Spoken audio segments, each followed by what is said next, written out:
Muito bem, estamos de volta com o segundo bloco do nosso programa de hoje, RB Notícias, ao vivo na sua TV Rio Branco, canal 8.1. Agora são 11 horas e 39 minutos, faltam 21 minutos para as 12 horas. Se você ligou o seu televisor agora, nós estamos aqui com o programa, fizemos o primeiro bloco com a vereadora Aline Petecão, falando em política e também sobre a pandemia.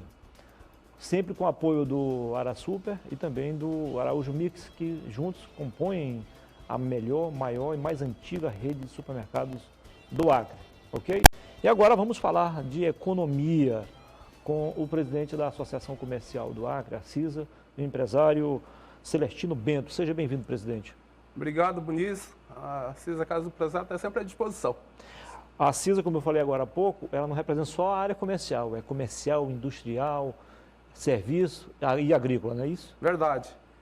Ontem mesmo tivemos uma reunião lá no Parque Industrial para tratar da falta de segurança, da estrutura. Sim. Enfim, aquela região está um pouco abandonada, né? Você fala... Aliás, o Distrito Industrial antigo, ele foi totalmente desativado? Não, continua também. Ele parou de crescer lá, né? Mas continua e também há reclamações a respeito daquela... Mas não há novas ocupações lá, não? Não. Novos empreendimentos, Mudou tudo para o Parque Industrial, que é a saída para Portugal. Lá é que então agora tende a... O que pode acontecer com essas indústrias lá, o presidente? Cara, o movimento vai diminuir, né? A tendência é diminuir, mas a indústria em si precisa produzir. Senão, o mundo para, o país para. Então, depende das indústrias, né? Você ter o produto na mão é uma coisa, se ele não estiver industrializado, aí complica.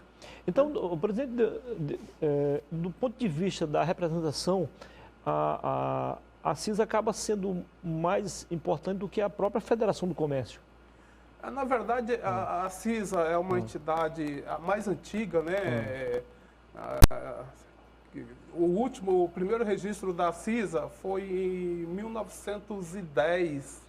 1911. O Acre estava longe de ser Estado ainda. Exatamente. Então, existe um histórico, né, da CISA, né, e isso a população leva muito em consideração. Então, enfim, a gente tem trabalho em todos os municípios, enfim. Agora, depois, criamos a Federacre também, abrangendo... Há quanto tempo existe a Federacre? Já uns 10, 12 anos. Ela é vinculada à associação. Aliás, a sede é no próprio prédio. Quem é o presidente da Federacre? Hoje é o Beni Guerra. Beni Guerra. Como é que ela atua? Só para a gente ter uma noção diretamente melhor. Com as associações dos municípios, né? Inclusive, recuperamos várias delas que estavam desativadas. Hoje já tem aí ativo 12 associações, entendeu? Então a gente está buscando fortalecer, porque a associação comercial em qualquer município, ela é uma referência, né? A associação comercial defende o interesse macroeconômico, defende os interesses da população, da classe, enfim. A gente tem várias demandas em prol da sociedade e, lógico, que dos segmentos. Tá.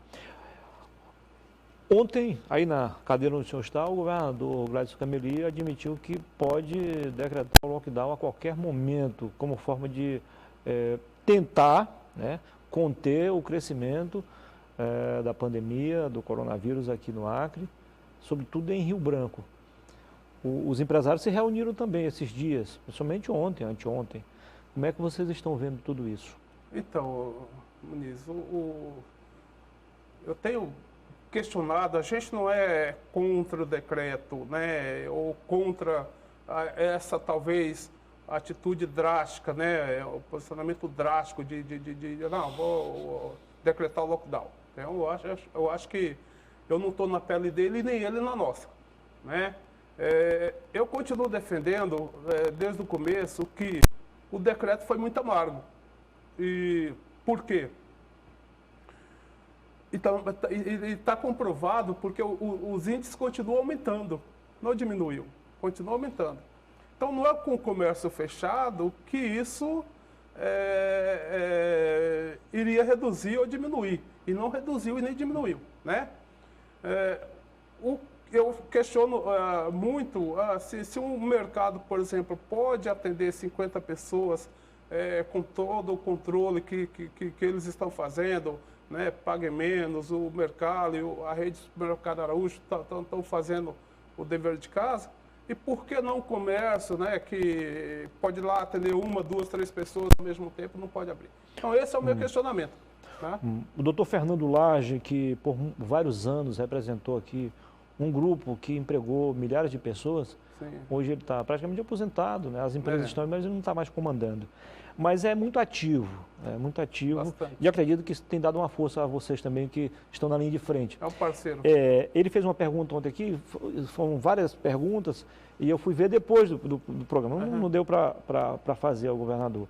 Mas ele está perguntando o seguinte, segundo ele, o governo só tem direito a decretar o lockdown naquilo que está diretamente ligado ao governo, setor público. Aí fala sobre a livre iniciativa e fala também sobre o direito de ir e vir assegurado na Constituição Federal de 88. E aí tem uma frase aqui de efeito. Enquanto houver dinheiro público sem licitação, o pico da pandemia será adiado para o mês seguinte. Isso é muito grave e complicado ao mesmo tempo. Como é que o senhor vê tudo isso? E ele ainda diz assim, ele faz ironia no final. Celestino, para onde eu mando os boletos vencidos? E aí, presidente? Olha, então, esse é o questionamento que eu faço. Primeiro, né? Eu pedi para uma pessoa que não tem condições, que está desempregada, ficar em casa, né? Sim, aí eu volto a frisar, qual é a política pública que existe para essa família que não tem condições? Muniz, é muito fácil, né? Eu poderia trancar o portão da minha empresa e ficar em casa. Mando os colaboradores para casa, se amanhã ou depois precisar demitir todo mundo, eu faço isso. Né? Setor privado é isso, é a livre iniciativa, é o livre arbítrio. Mas aí eu pergunto, qual é a política pública que existe para manter uma família que não tem condições de casa? Qual é a política pública que existe para manter uma família de 10 pessoas num ambiente sei lá, de 20, 30, 40 metros quadrados? Então, está tudo errado, está tudo errado. O posicionamento, o decreto foi errado, continuo afirmando o decreto errado. Não é que eu esteja, assim, contra o decreto. Eu acho que o modus operandi foi errado. O doutor Fernando Lage falou ontem que os comerciantes, os empresários de modo geral, praticamente não têm muito peso no comitê de crise. É verdade? É verdade. É verdade, tá? A gente leva sugestões, mas quem decide é o Ministério Público, Vigilância Sanitária, PGE, enfim. O que o Ministério Público tem a ver com a nossa economia? Eu não sei, assim, mas o governo, acho que está muito ligado a eles e ele deve te dar essa resposta. Eu acho que é difícil para a gente que tem os compromissos, as obrigações, geração de emprego, é muito difícil. Eu vou aqui fugir um pouco à regra e usar um próprio exemplo meu, e aí faço a pergunta ao senhor. Vendo a disponibilidade dos bancos, flexibilizar aí os financiamentos, os empréstimos, CDCs inclusive, e as propagandas aí, dizendo que tudo vai passar e que nós estamos ao seu lado, eu me confiei. E atrasei 2 parcelas num pequeno financiamento que eu fiz ano passado. E, para minha surpresa, o atendente me falou e eu não dei muita importância. Ele disse, olha, vai para a ouvidoria. E a ouvidoria disse o seguinte, está valendo, só que você vai ter que pagar os 2 meses em atraso. A partir daí vale. Ora, quem está querendo um fôlego vai ter que pagar 2 meses para poder ter o direito? Que história é essa? Não, eu acredito que vocês também estão enfrentando o mesmo problema, situação, né? O governo federal está tentando fazer o dever de casa, né? Eu acho que prorrogando, enfim, esse é o caminho. Aí o governo, tanto estado e município aqui, não prorrogaram nada, né? Para quem gera emprego, enfim, não tem... Mas não é um contrassenso, né, presidente? Quer dizer, para você ter direito a flexibilização, vai ter que atualizar o pagamento. Ora, se o cara já está afogado... Não tem condições, né? Eu venho... Então, e não abre mão também dos juros, viu? Não, multas e juros. Eu venho falando isso. Né? Você manter uma empresa, micro e pequena empresa fechada, que os caras vendem hoje para pagar a conta amanhã, né? esse passivo continua. A mesma situação sua. Esse passivo continua. O cara vai pensar 2 vezes em reabrir o negócio dele. Como é que ele vai honrar um passivo desse? Nós falamos aqui dos bancos. E com relação aos fornecedores, quando você compra diretamente com o fornecedor e não está pagando o boleto, como é que está ficando? O fornecedor, por exemplo, eu compro de um fornecedor. Se eu não pagar, eu imediatamente no mês seguinte eu já não compro, né? Mas a inadimplência cresceu bastante. Principalmente no comércio. Então, aqui cresceu e cresceu muito. Inclusive, nós começamos um ano. Nós conversamos aqui no final do ano passado e o senhor estava com. Externou otimismo, começar o ano. E começamos o ano com. Mas bem. Aí. Você conversava. O senhor já mudou tudo nesse caso, então, sim, se conversava com os segmentos aí diversos, era crescimento de 5, 10, 15, 20. Entendeu? Então, estava animador. Lógico que veio uma pandemia dessa que ninguém esperava. E essa pandemia vai levar muita gente para o buraco. Tá? O grupo Gazinho oficialmente já anunciou que pelo menos 3 lojas não reabrirão. Eu não sei se procede essa informação, mas pelo que o senhor tem conversado com os empresários, eles também, muitos correm o risco também de não reabrir todos os comércios? 30% não reabrirão. 30% não reabrirão. Então a gente está acompanhando. Significa mais desemprego, presidente? Com certeza. Aqui, se o Estado tinha em torno de 120 mil pessoas entre desempregados, provavelmente isso vai chegar a 150 mil pessoas. Eu não tenho dúvida. Entendeu?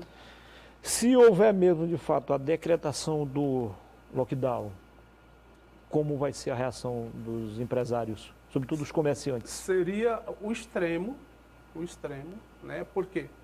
O governo está muito assustado porque os números cresceram rapidamente. Mas eu não tinha equipamento para fazer teste.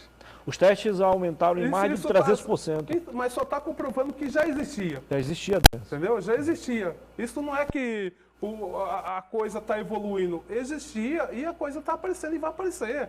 Entendeu? Então isso não comprova que os números estão crescendo, até porque eu sempre questionei e já parabenizo, porque já tem na mídia, né, uma publicidade educativa. Isso. Eu acho que isso tem que massificar. O cidadão está consciente disso. Você vê o pessoal usando máscara, evitando contato, Sim. Isso está virando cultura. Então isso tem que ser massificado.